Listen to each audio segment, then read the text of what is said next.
Hi everyone, Yeah. I'm Mehrnaz Campbell. I'm CEO and founder of Chemia and Chemia Reset. I'm really excited to have you here on our show today. As you can see, I've got Alyssa Fenoglio with me, who has kindly joined us to help us run this show, and I'm really excited. I just want to kind of like give a little bit introduction to Alyssa and just maybe give you a little bit of background of what we're doing this show. How about that, Alyssa? What do you think? Yes, let's go for it, Mehrnaz. Thanks. So, the purpose of this show is really tackle the challenge of digital transformation. We've been talking about it in pharma for a number of years, but really doing it is something else. And I just think we always learn from experiences, because my purpose is to unleash the human potential to create a healthier world and really inspire pharma leaders to stop just delivering messages and becoming trusted advisors and helping patients and helping healthcare professionals in a meaningful way. And one way of doing that is inviting inspiring leaders to come and share their expertise and tap into their knowledge. And we've been running this show for the last 3 years. So I'm really excited to have Alyssa Fenoglio with me, who is the Vice President of Global Head of Digital Commercial at Teva Pharmaceuticals. So it's really good to have you here. It's my pleasure, and thanks for the invitation. Looking forward to our questions and our discussion with the audience. Yeah, I just wanted to be really raw and real here.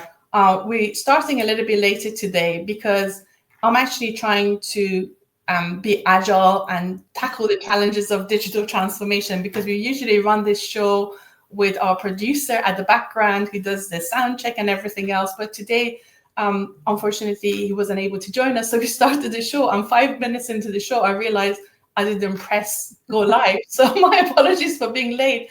But then again, that's a learning from us. We don't have to be perfect. This is about taking massive imperfect action and just roll with it, isn't it? Absolutely. One of the core lessons I think leaders can take away is to role model, right? Creating psychological safety to make mistakes and to learn, and that we want people experimenting and not getting it perfect all the time. So I think it's a great example, and being real and honest with the start of this session. Yeah, absolutely. Normally I like to say hi, I'm dialing in today from Pennsylvania, and the weather is actually quite beautiful. I can see the blue sky. So it'd be really good for our audience if you could join us, write a comment in the chat to tell hello, tell us where you're dialing in from, and just tell us what's the weather's like where you are right now, because I know, Lisa, you're in Amsterdam now, and the weather is completely different to how it is in Pennsylvania, isn't it? It is. We've had a remarkable, let's say, month of sun and almost spring summer weather here, which is unusual for the Netherlands. But then the last couple of days, we're going back to the gray and a bit of rain. So, right, brilliant. Yeah. So what I was going to say, let me give you a little bit of background about Alyssa. Alyssa is a bold, globally minded leader, and she's a marketing executive with a track record of building brands, scaling digital innovation, and leading transformation across 5 industries and 2 continents. She operates at the intersection of business, digital, and emerging tech, including AI, connecting business strategy to human insights to unlock that meaningful results and potential, which is so close to my heart because our purpose is around unleashing human potential. Your experience spans iconic companies and high growth ventures from Procter & Gamble, Medtronic, and Sanofi to digital health startup, as well as the work you've done with Teva Pharmaceuticals. And Alyssa, you serve as an advisor to World Federation of Advertisers and Clicks AI Councils, and you're a member of Chief, a network of executive women pushing leadership forward. And you're known for challenging the status quo with purpose, translating complexity into clarity, and shaping what's next in future of healthcare, marketing, and leadership. I'm so excited to have you here because the way you communicate, I've seen your clips on LinkedIn and I've seen you present. It's just so raw and real. I love that, your boldness, and that really resonates with my heart when I see you talk. That's why I'm so excited to have you here, Alyssa. Thanks, Mehrnaz. And I appreciate that you started with your purpose, which is so important to me as well as a purpose-led leader. And it's so important to kind of go back to that. So I appreciated how you kicked it off. Yeah, I think the purpose is what puts the fire in our belly and what keeps us going when the going gets tough. And, you're having a tough day, you ask yourself, why am I doing this? Then that kind of like puts a bright light in your heart and you're thinking, yes, I know why I'm doing this. So it keeps me going. So I guess that's the same for you as well. Absolutely. I think the other thing too, as I've crystallized my purpose more and more throughout my career, it also helps with decision making, right? I think when you're really clear on your purpose, on what you are or are not willing to do for in your personal or professional life, it really helps with those decisions, those tough decisions and those career moves. So I think that's also just something that helps a lot when you have that really clear and what's driving you. Definitely. We've got Chris Scaffey from London saying hello to us. He says it's unusually blue sky today, so that's really cool. I often find, Chris, when it's raining in London, it's sunny here in Pennsylvania and vice versa. So I'm glad that you've got a good day. And Carol, it's good to see you here. Where are you dialing in from? Are you over in Maastricht or are you traveling? It'd be really good to find out what you're up to. Lisa, going back to our conversation, I usually, after I introduce our amazing speakers, I like to reflect back to see how we met. Do you remember how you and I met first? Yes, of course. And no surprise we met at a conference because I think you and I are always seeking learning and growth and meeting new people. So I believe we met for the first time at Next Pharma in Dubrovnik last May or April. And I think we're both going to be there upcoming next month, which will be great. And then I think we had a second deeper conversation at Reuters Customer Engagement in London in November, where I learned you were an author. You told me a lot more about Chemia. And so I think we kind of continued the dialogue from there. Yeah, it was so good to see you. And I remember we first met at those conferences. And coincidentally, I met Carol in next. And I think, we're both going to be in Dubrovnik, so that would be amazing.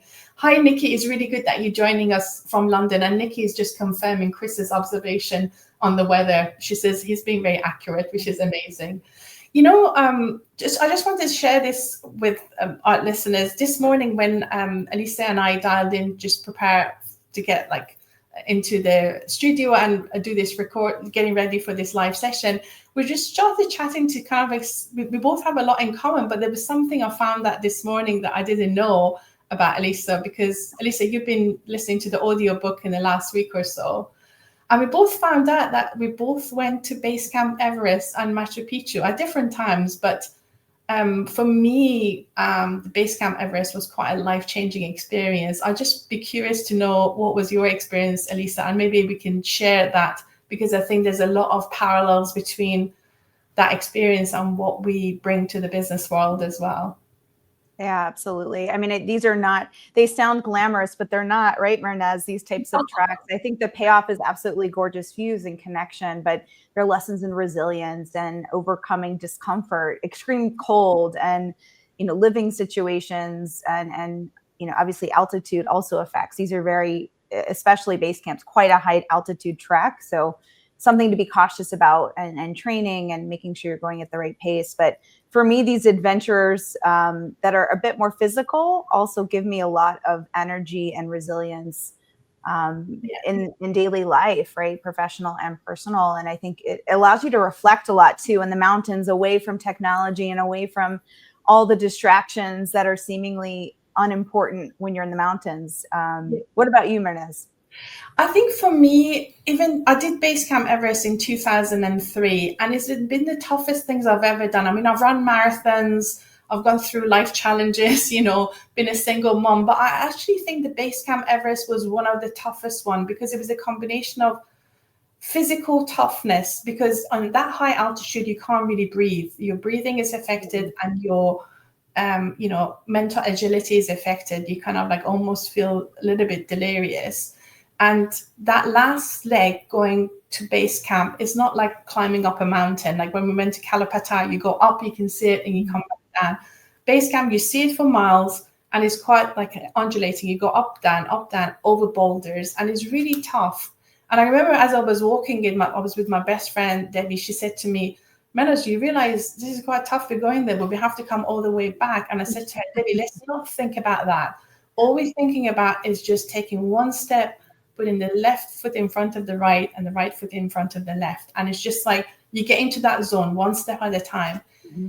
And yeah, if you think about going back, then you can't go forward. And that's been a life lesson for me the last 22 years. So many times in life and business, you find yourself in an absolute pickle that you don't have a roadmap to get out. And it's tough from every perspective. I mean, a lot of colleagues going through changes, they may be made redundant or thinking about starting a new venture or going through divorce or, lost a loved one.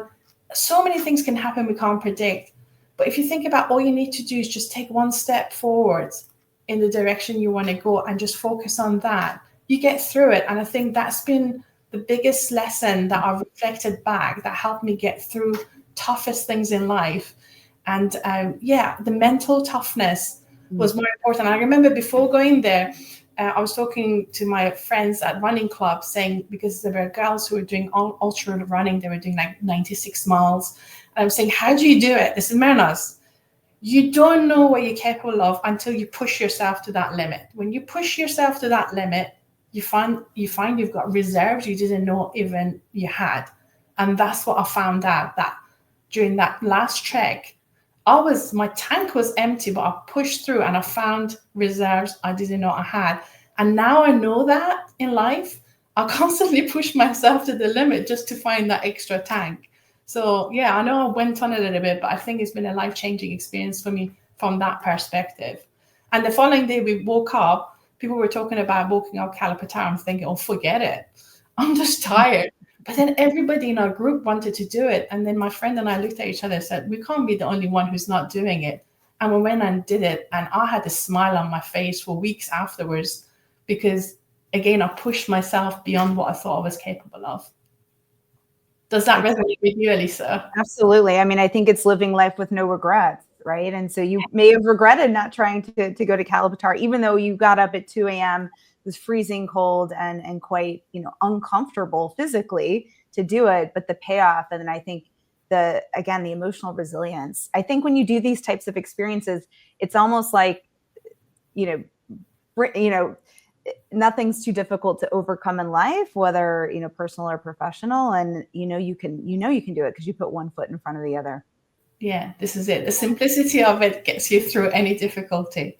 So I've got a bunch of questions ready to ask you, but I just want to say to our audience, this is not about conversation with me and Alyssa. We want to bring you into this conversation. What's the point of having a LinkedIn Live and not having your input?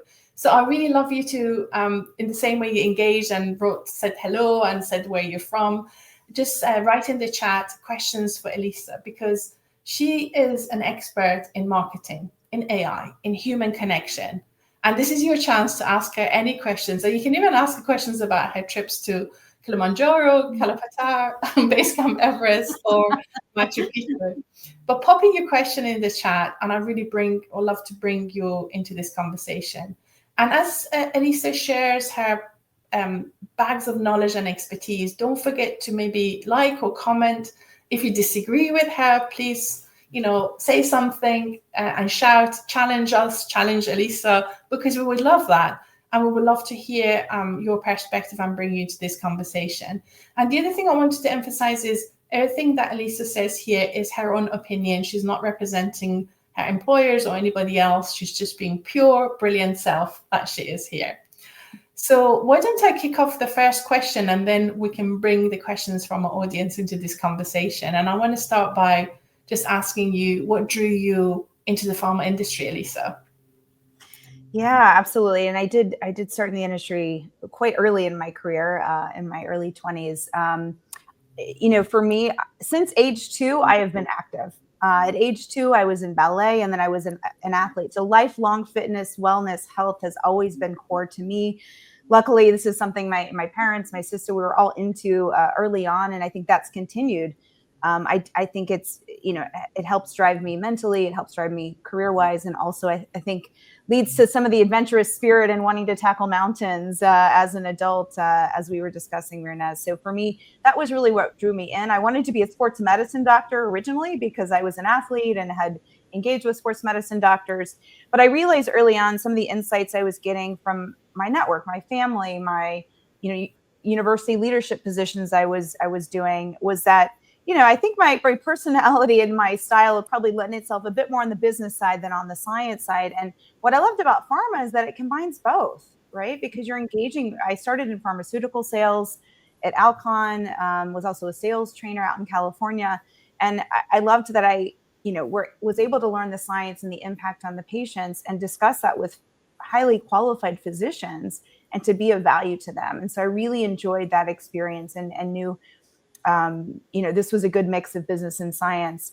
And I think the other thing going back early on is the value of serving others and giving back. I'm very much a purpose-driven leader, and one of my core values is serving others. And again, in my childhood and in my schooling and in giving back, there's a lot of volunteering and in the service of something broader than yourself and broader than others. And in healthcare, no matter if you're in device or pharma, ultimately we're trying to do something good for the world. And I do appreciate that about our industry. No matter the internal politics that we're dealing with day to day, at the end of the day, we're all here for a reason, and that's to change health behaviors. Yeah, so that's beautiful. That's beautiful. And I think having that purpose and, wanting to add value to the society, helping others, that really shines through everything you do, Alyssa. It is so obvious. It's not always for a return on investment. You're just doing it because that's the right thing that is close to your own personal values. And it's, again, I found something else about you. I guess I can share this with you. I actually, when I was younger, I wanted to study medicine, be a doctor, but for different life circumstances, I pivoted.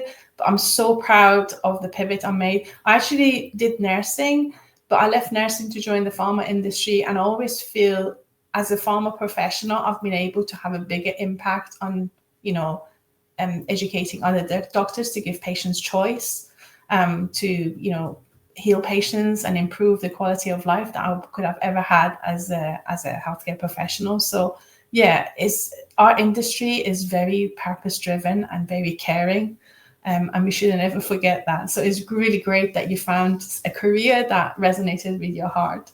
We've got a couple of questions from the audience here. A LinkedIn user from Tunbridge Wells, which is great that you joined us. I can't see your name here, sorry. Is asking, where will you be in 10 years' time? They say A1, but I think they mean you, Alyssa. Where would you like to be in 10 years from now? Well, I think the simple answer is in the C-suite. So leading a commercial organization or an organization through the future. I think that a lot's going to happen between now and the next 10 years. And I'm really passionate about future-proofing organizations and our people across marketing, digital, and AI to increase our customer and business value.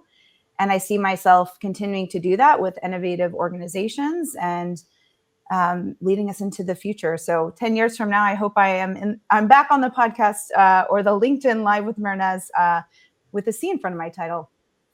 Fantastic. I think it'd be before 10 years, Alyssa, honestly. I can put me on that one. Yeah, definitely. So we've got a lovely question from Chris. Chris, let me just bring it here. Chris asking you, it would be keen to hear from you what excites you the most about digital transformation at Teva or otherwise over the next year or two, and what is it you think we could all invest in a bit more time on? Thanks, Chris, for the question and the engagement. A brilliant question. So I'll actually give a bit of background on reflecting on how digital transformation has evolved within the pharmaceutical industry and what we've learned, and then what I'm excited about. So I think, firstly, if you look at the data, pharma was one of the slower adopters of digital across industries. The good news is in recent years, we've started to play catch up.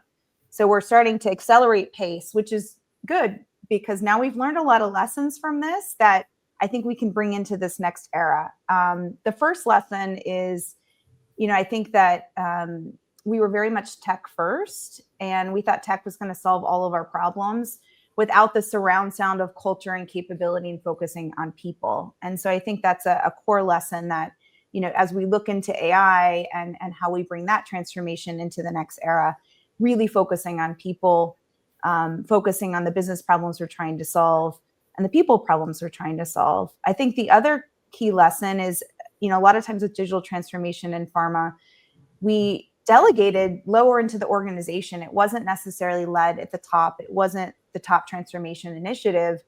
And, things have moved slower. I'd say for a lot of our organizations, we probably wouldn't rate our digital transformations as spectacular, because we saw, our consumers, our HCPs, our patients changing behaviors and raising the bar for what they expected from the industry.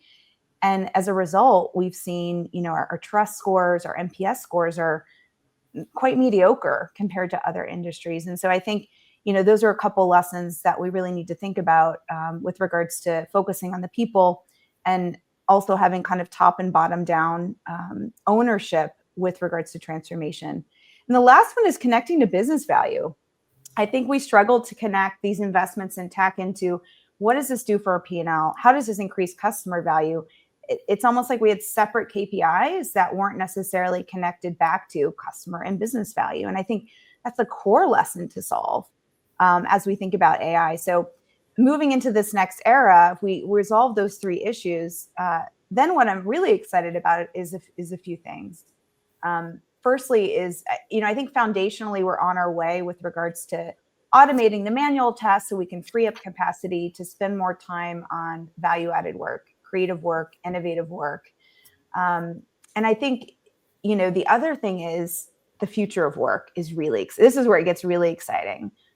Although we're still building on the foundations and we're not there quite yet, the future of work is super exciting. So we think about agents and how is that going to augment what we're doing. And there was a recent study by Ethan Malik, who is a renowned professor at Wharton, and it was a real world study with Procter & Gamble employees. And he tested out on the job 1 or 2 people with or without AI augmenting their work. And hands down, the results were that a team of 2 with Gen AI outperformed a team without AI, and of course, outperformed a team of 1. And so it also made them more creative, and it broke down functional silos. So this is really exciting because we're starting to democratize expertise.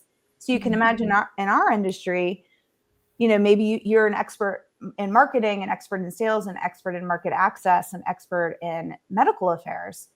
Well, what if just you had 2 of those 4 functions, and then you use Gen AI to augment the thinking from the other perspectives of the other functions? And that's really exciting. And I think there's going to be a lot in the next couple of years, let alone 10, that gets us exploring that. And I think the other exciting thing to explore is the human side of AI. As Mehrnaz and I were discussing, we're very purpose driven. So how can we use it to improve humanity?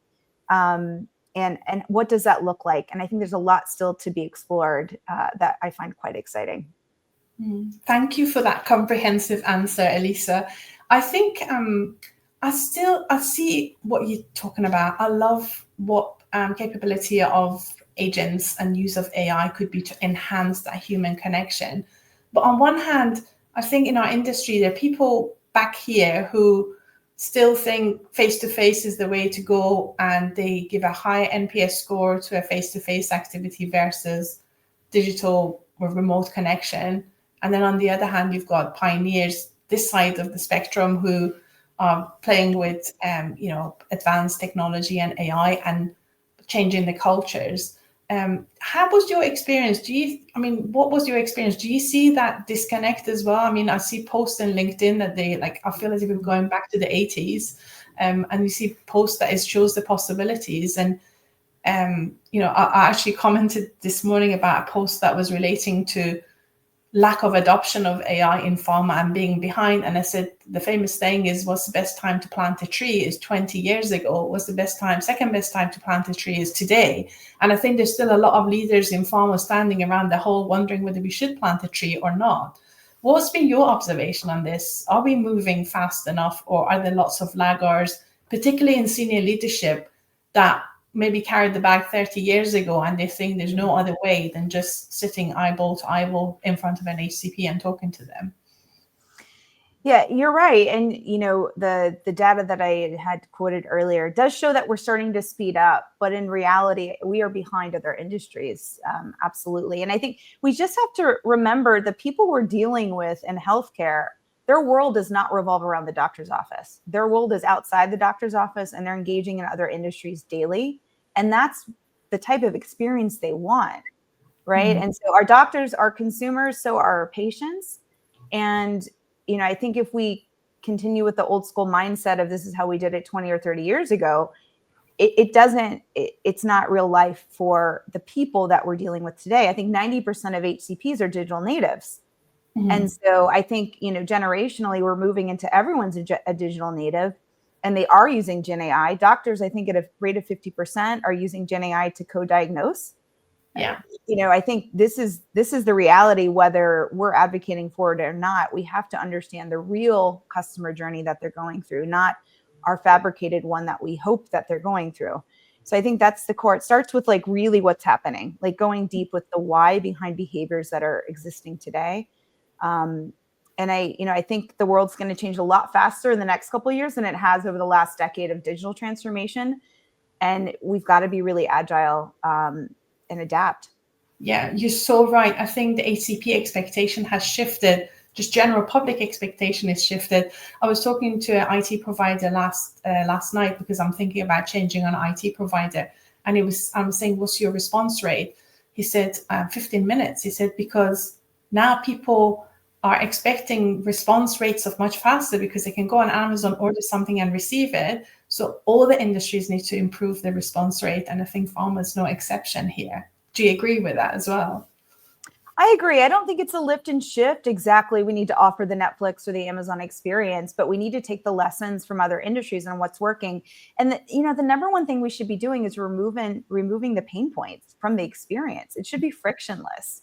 Think about how frustrating it is in any experience when you have to make one extra click, or you have to, add your login again, or you have to go find that password, or you have to go to 5 platforms to get an answer. Today, you go to ChatGPT and you can get all the answers versus logging into 5 different pharma platforms to find information on products to compare before you provide a prescription. So we have to think about ease and frictionless experiences. Yeah, you need to put the breadcrumbs where they go to munch at it, not just some isolated location that they never go to. We've got a lovely question from Nikki. Nikki says, where do you see the biggest opportunities for digital innovation without compromising compliance? Thank you for asking that, Nikki. It's a very good question. It's a great question. I think, let's see. Well, firstly, with compliance and legal, we bring them along the journey. So I think we just need to change our mindset to anything we're trying to do that's a bit more innovative, bringing in our partners in legal, compliance, IT. At the end, they should be part of the co-creation so that anything we're coming up with is compliant at the end. So I think that's just a core partnership principle that is something we can always adapt. I think, if I think about the really exciting things I'm looking forward to with AI and digital transformation, outside of this, the foundations, I do think there's still a lot we can do, automating the mundane, and then spending more time being more creative with Gen AI. I think just foundationally, that's what we should be doing now every day. That is within reach with the tools that we have. And then there's 3 things as I look forward, I'm excited about, I'm exploring, I'm looking at other industries and how they're operating. One is agents in the future of work, which I had already mentioned. And how does that change? And think about onboarding agents as part of your team. That is a different experience than a human. And then what's the ratio of agents to humans in a team? So really rethinking systems and infrastructure and structures. We're not there yet on answers for that question, but I'm excited about it. The second area is change in search behavior. So I do think we also don't have an answer yet for this, but we as brands, as companies, need to adapt our digital footprints to then, as consumers and patients and HCPs are going more and more to LLM search, how do we shift our brand strategy, our brand ecosystems to ensure that we're visible in LLMs and the right information is going to our audiences? So that is quite a new emerging area to consider. And then, I think the last is exploring the human side of AI, which I mentioned. And we're not there yet, but I think, as Mehrnaz, as you were saying, you're starting to see a bit of a backlash, a push. I think that we will figure out the right balance between human and AI. It's not going to be machines taking over, but I do think, high value face-to-face interactions, whether it's personal or professional, are going to be, the value of that's going to be ranked even higher than before. A meaningful conversation a month is so much more important than lots and lots and lots of just, superficial conversations over the course of a month. And I do think we'll figure out what that balance is. Actually, there was a study recently, I believe it was a Harvard study, and they conducted, what's the real life use cases that different people are using around the world. And it wasn't specific to a profession. And the top 3 that shifted from 2024 to 2025 were all deeply human. So it was therapy, it was organizing your life and logistics, and it was finding purpose. So those were the top 3 in this study, which is really tremendous. It wasn't automating mundane tasks or creating a persona or that sort of thing that would be more practical. So I think it's quite interesting. And those are the 3 areas that I think are most emerging. And I can echo that, because we actually provide sales, service, and market access on behalf of our clients in the UK. And in our team, what we find is it's not about coverage and frequency, is finding 1 or 2 key people and then research them, use a multi-channel, omni-channel to find more about them and have 1 or 2 really pertinent conversations with them.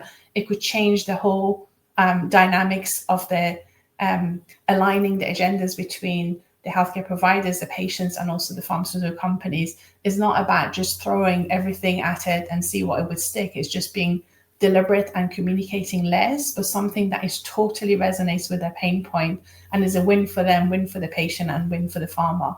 But that requires completely different way of thinking.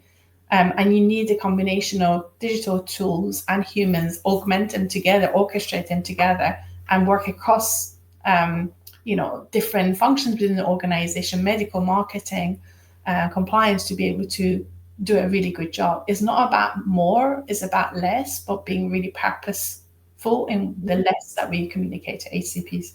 I've got to apologize, Alyssa, I misread this question. It's not where Alyssa would be in 10 years with AI.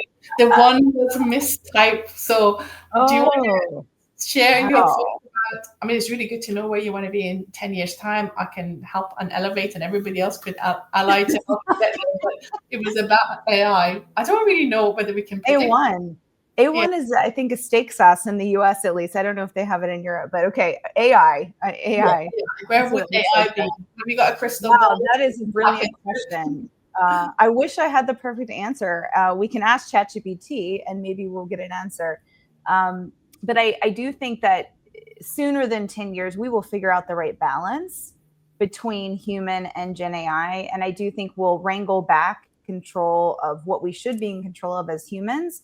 And we'll be living in a symbiotic way. I think it will be a true symbiotic, day to day, whether it's work, whether it's home, family. And I think a lot of the pain points or manual work will have changed, and we won't be focused on that. I think the evolution of how companies are run and teams are structured will have changed. I think our roles will evolve into unique roles that we'll be able to collaborate with AI, but in a different way. So it's a brilliant question. I wish I had an answer to. I think the bottom line is things will be different.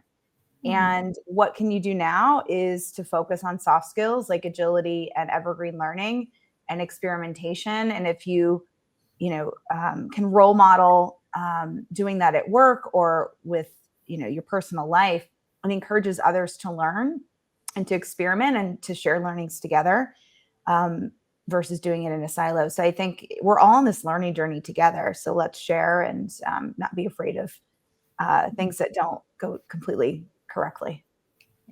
Brilliant questions from our audience. Please keep them coming. I want to have more of those. But while we're waiting, let me ask you a question, Alyssa. You touched on the cultural change that is needed for proper digital transformation.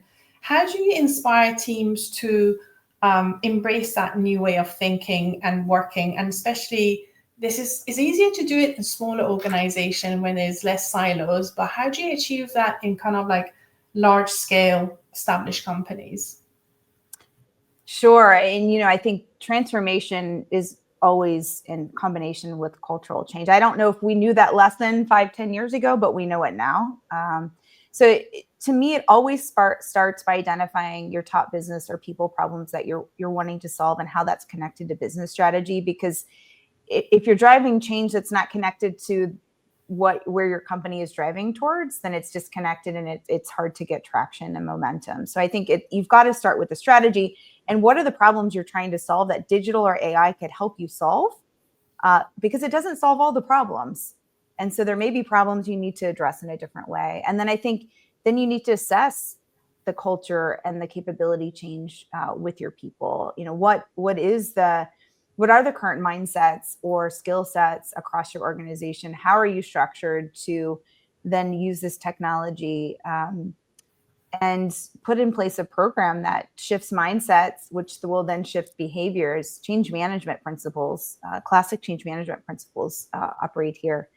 And have patience, because it doesn't happen overnight. Naturally, you're always going to have varied adoption curves of people. So some are always going to be early adopters and some are going to be laggards. And that's okay. But you need a program that is going to tap into all elements of early adopters to laggards to drive that change, or to give them the skills to do so. I think the other thing is really thinking about top down and bottom up. And by doing that in a couple ways. So the most successful companies I'm seeing with digital and AI right now, their C-suite are involved and they're role modeling behavior. It is one of their top initiatives for driving change across the organization, because it puts a spotlight on it that this is important and this is the future of work. And if we don't focus on it, you're going to be left behind. So that's part of it. And I think it also creates a culture of experimentation and psychological safety. If you've got your leaders sharing and this is something I've always tried to do with my team. I'm constantly they probably get sick of me talking about Gen AI, but I'm learning. I'm excited. I'm sharing examples. I want to encourage my team to do the same, and that we all kind of level up our skills together as we're on the journey. And I think the bottom up part is really important. There are some great early adopters in all of our organizations. You need to harness that energy and that passion and enthusiasm as your champions. And those champions are embedded throughout the organization, your brands, your geographies, and create a network of champions that will, one, experiment with you and share learnings, but also help you drive and embed the change of transformation, the frameworks, the golden rules, whatever you're trying to drive in your organization. So that top down and bottom up is the solution for driving the fastest change. Now, in a lot of our organizations, the reality is we may have one or the other, and that's okay. It just takes longer. Yeah. I think in every organization, you've got to have this bell-shaped curve, early adopters, and you kind of have a clear strategy for early adopters. And the laggards, those who would never move, that maybe they would not be part of the future of the organization. But what's your strategy for the middle big part of the bell curve? Because you talked about psychological safety. And I think when change happens, people have this inherent fear, will I be able to do it? How do I get my head around it? And when the pioneers are moving so fast, it creates more fear in the middle bell curve of people, which is like majority 80%. How do you bring them on board to make sure, they feel safe, that this new way of working is something they could get their arms around within the time frame that the organization expects them to do? Because I think people's fear hinders their progress. Like even if you think of like a human nature, like we go to the supermarket, we do shopping. Every now and then the supermarkets change the order of where everything is. You go in there and you kind of like feel a little bit lost, and it takes you a while to get your head around where everything is. How do you make them feel safe? It's a great question. And this is the majority of people. Yeah. We're in the middle, right? And so I think that there's a couple key things here. One, early success stories, communicating those around the organization from the early adopters, from the top leaders experimenting, that can make people feel safe. If they see their senior leader experimenting and learning and it's not perfect, they see success stories from adopters similar to themselves, from champions similar to themselves, applying it on the day job and getting results, that's powerful. It all comes back to what's in it for me. And, I think part of our role as transformation leaders is identifying what are those top use cases on the day job that an everyday person can be using so that those in the middle can apply it. If you leave it too open for the middle of the bell curve, it's difficult to navigate. But when you have, let's say, those 3 use cases that every marketer should be using in AI or digital that are going to immediately pay off in value, it's easy for them to see the results when they start experimenting and to start to use it. Love that. What's in it for me, but also sharing, examples of mistakes or, things that didn't quite work out as an opportunity to make mistakes and learn. That's brilliant. So I just wondered, do you have, can you share like a pivotal moment or an initiative in your career that truly demonstrated the impact of digital on patients and customers' outcome, Alyssa? Yeah, and I'm going to share an early example. So it's been quite a while, but the reason why I'm sharing it is it's similar to our story about, trekking base camp and making it to the top and that discomfort, and knowing when you do something like that, you can make it anywhere. And this was when I was at the digital health startup, because at a digital health startup, you don't have the guardrails of a big company. I had just come from Procter & Gamble. I was a head of marketing, and I, headed up everything from R&D to sales. Building out all the commercial teams internally, hiring all the agencies, the value proposition, the product, the concept, everything. And what was powerful about this device is that it was a class 2 medical device. It was a wearable device for chronic pain, controlled by an iPhone app that was FDA approved. And we collected data into the cloud. So we had amazing insights directly on the impact that these patient consumers were having from wearing this chronic pain device that improved their life, right? So we could track sleep, we could track activity, we could track pain levels. A lot of it's self-reported, of course, and then of course we're aggregating in the cloud and extracting insights. But that was direct impact, right? You've got a device, you're wearing it, you're collecting data, and your life's improving. It's quite simple. There's no complicated calculations to figure that out. So I think that's quite powerful. And it's, I personally believe that the future of our industry is at the intersection of not pharma by itself, but pharma, device, digital health, data, and consumer devices, because, that is where our patient, consumer, and HCPs are operating, at the intersection of all the industries. They don't engage with pharma over here and device over here and digital health over here. It's about them as a person, the condition they're treating, and what's the best way to improve those health outcomes. Brilliant example. Love it. And considering how many of us wearing wearables now, whether it is to count our steps or anything else, that seems to be a logical next step. Definitely. Exactly. And there's really emergence of a lot of new digital health startups or technologies with AI. I think, in pharma, these are some exciting partnerships to be exploring. Fantastic. I just want to encourage our audience to pop in their questions. Everybody's gone a little bit quiet here. We loved your questions, so please give us more. I'm losing my voice here a little bit. Let me just have a sip of water. I've got a question for you around your role as a member of the advisory board for WFA and Clicks AI councils. What emerging trends or technologies are you most excited about right now, Alyssa?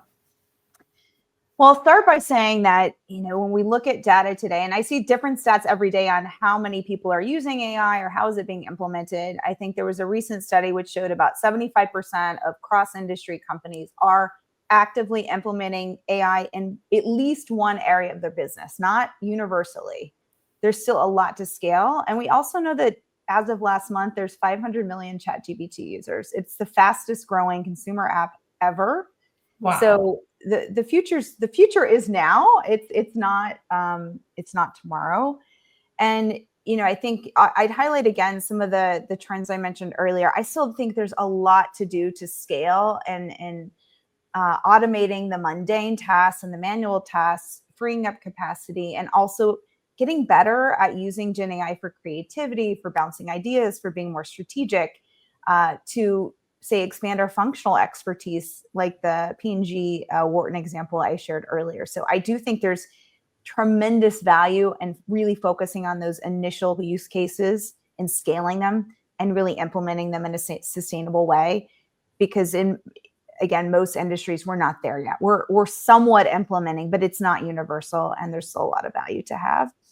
But then there's the 3 new areas that, these are things we're talking about with the WFA and with Click. And this is, the future of work in agents, and how does that change our ways of working? That's the change in search behavior. And so I'm really looking to the big consumer brands and the learnings that from them as they're experimenting in that space, to then see what can we bring back into pharma, what makes sense for us with regards to the change in search behavior, and making sure our brands are visible in LLMs or our healthcare information. And then, I think the human side of AI, there's a lot of discussion around, the ethical concerns and the compliance concerns, especially. So we talked about bringing the human back, but also one thing that I see big brands still navigating, and what we need to navigate in pharma is using it in creative and external communications with, our external stakeholders, whether it's HCPs, pharmacists, or patients, and what should we not do, what within the regulations of our country that feels connected to our brand, that is connected to our purpose, and that we're not misleading our customer nor damaging the trust with the customer. So it's that balance of maintaining trust and transparency, but pushing the limit with how we use Gen AI, because this is the way of the future. Yeah, I was a quick question, and then I'm going to come to Chris's question, which is again about how do you balance the rapid pace of technological advancements with the regulatory and ethical consideration that is unique to healthcare and pharma. Do you want to expand on that a little bit, and then we come to Chris's question? Yeah. And like I mentioned earlier, these are our partners. Legal and compliance and IT are our partners. So, my suggestion is that there is some sort of cross governance, at your organization within the scope of what you can control, to make sure that you're discussing these issues. And I lean on legal and compliance to provide the most updated information in the countries that I'm operating on what's next from a policy perspective. So lean on them to keep you educated, because it changes very fast. Mm-hmm. But then how do we work together to expand this in the organization? Work together on golden rules to mitigate risk, yet inspire exploration and experimentation. So we want, we mentioned fear earlier, Mehrnaz. We want to make sure that we're inspiring safety to try new things, to try these tools inside or outside our firewalls at our organizations, but following certain rules to mitigate risk. Mm-hmm. And what I've seen across the industry and speaking to many and recent conferences is there's 2 different approaches I'm seeing. Some organizations are, you can only use our Gen AI tools and that's it. And there's a firewall. And if you try to use Claude or ChatGPT, it's blocked. So then what you see is people on their personal side using on their personal devices sometimes. So, but if that solution's really good, that's being provided internally, fantastic. If it's just as good as the external tools, then, you're really ahead. The other side is, you've got these rules in place that allow you to experiment with, say, Claude or ChatGPT or other tools. There may be an internal solution, but it's not good enough to take over all of the Gen AI tasks. So I see the industry kind of split in the 2 ways. There's not a consensus on what's right or wrong. It's just, from my perspective, we should allow people to experiment and to learn, because that future-proofs their own skills. And you have to do that in partnership with compliance, legal, and IT to make sure that we're mitigating risk for the company and for yourselves. I love that. And I think the rules need to evolve as the environment and technology changes. You can't have the rules you had 2 years ago for what we're facing now. They need to evolve, because otherwise they don't make sense. And people go and do their own thing off on their own devices. You're absolutely right. I think it's changing quickly. So that's why you need to have that partnership, so that you can evolve. And I think we just need to be honest that we don't have perfect answers for all these questions as leaders, as companies, even across industries. So we learn as we go together, and we're transparent about that. And I think that's an important point. I'm a reformed perfectionist. I think perfection is overrated. It's about taking massive imperfect action in the right direction. So let's hear from Chris. I think is a continuation of what he asked. He said, what would your top use case be that you see giving the highest impact, but probably under-recognized by marketeers on the ground, close to brands that they manage? Yeah, well, I think it does depend on the industry. I'd say if I look to the World Federation of Advertising data and their recent survey, the number one use case that they're seeing across marketers, across industries, is in content creation. So it's the content creation process. It's reducing costs on production. As you can imagine, you can develop a lot more personalized assets with AI than through old production methods. And so I think that is a core marketing area that is quite evolved in other industries. I know within pharma, there's a lot of discussion around that in that space. Now, not everyone is physically doing the designing, right? That might be your agency in-house or your external agency doing the content creation. But I do think that's a quite useful use case for everyone. I think the other one is, I think in pharma, I invite everyone to go deeper in understanding their customer. And I think with Gen AI, you can do that. You can model personas, you can ask it questions, you can role model what would, the persona think about this or that. I think let's use it to get deeper with the customer and the consumer and the patient and the HCP to really, delight them and to really understand them in a deeper way. So that, I have seen it used to create personas, to pressure test things. That's quite interesting. I think there's a lot of productivity things that are universal across functions that aren't necessarily just for marketing. Summarizing, researching, bouncing ideas. Thank you so much. I hope that answered your question, Chris. And thank you so much for being, proactive and asking questions. I think this makes the whole conversation so much more powerful to have our audience involved in the chat. Alyssa, I can't believe it.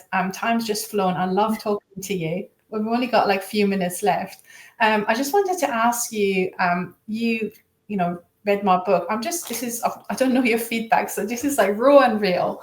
Was there anything in the book that really resonated with you? Did you agree or disagree with it? I'd really love to hear your feedback about the Omni Advantage and what you thought about it when you listened to it.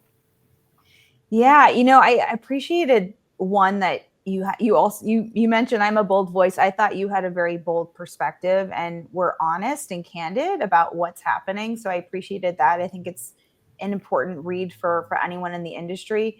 I really liked that you were putting the human at the center and trying to be a trusted advisor versus pushing for an outcome. I think that's the modern sell. That's the modern way of engaging with customers, is this trusted advisor. And that's cross industry, because that's what creates that trust with our customers. And then I also appreciated that, you saw a business problem to solve and then created a company and innovated to solve that problem in a new model. And I think that's a really good example, as well as, you could have waited for, the pandemic to happen to spur that on, but you had started that before, probably because you sense that, generationally, HCPs are moving more and more to digital natives. So this wave was coming, and we know they're using digital health or telehealth and preferring to find information online at points. So I just think that it was a good story about innovation as well within the industry. Thank you so much. I think for me is, it was a personal thing as well. I think we often think we organize our life around our job, but I was turning on his head thinking, I want to move to US, but my career and my experience was in the UK. And I asked myself, is there a way I can continue doing what I'm doing in the UK and what I love doing remotely from US? And then as you start asking yourself different questions, more empowering answers pops in your head, and then you try it. I think at the time when we went remote, nobody was even thinking about it, but then we tried it and it works. So yeah, I think we need to think about what's our purpose, what do we want from our life, and ask ourselves different questions, then we come up with different answers. But thank you so much for being an amazing guest, sharing your insight with us. Thank you for taking the time to listen to the Omni Advantage and sharing your perspective. It's been a real pleasure to have you here, Alyssa. And I'm sure our audience really enjoyed talking and listening to you. Because what inspires me about you is your purpose-driven, start. Everything you do, it starts with purpose, but also your whole intention about serving others. That really resonated through everything you shared. Thank you. Thanks, Mehrnaz. It was a great conversation. Good to get to know you better as well. And thank you to the audience for all the fantastic questions. And yes, looking forward to staying connected. Yeah, and I just want to say thank you to all of you who joined us live today, popping your questions, sharing your knowledge, and making comments. This show wouldn't be so amazing without your input. So I just want to thank you for that. I want to just share with you that this digital transformation, the buzzwords we use, omni-channel, opti-channel, whatever we call it, it's not about the channel. It's about having that meaningful connection and creating that engagement with HCPs with them in mind, not just our own need.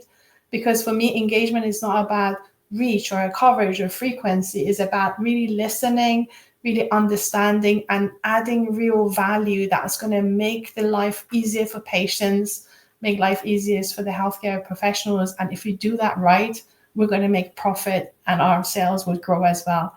And I really believe that we all have the power within us to do something bigger than ourselves by really breaking down silos, focusing on that human connection and investing in our growth as we unlock the potential to create a healthier world. So on that note, I just want to say thank you to all, say goodbye, and wish you a very happy Easter with celebrating with chocolate eggs or whatever else you want to do to celebrate it.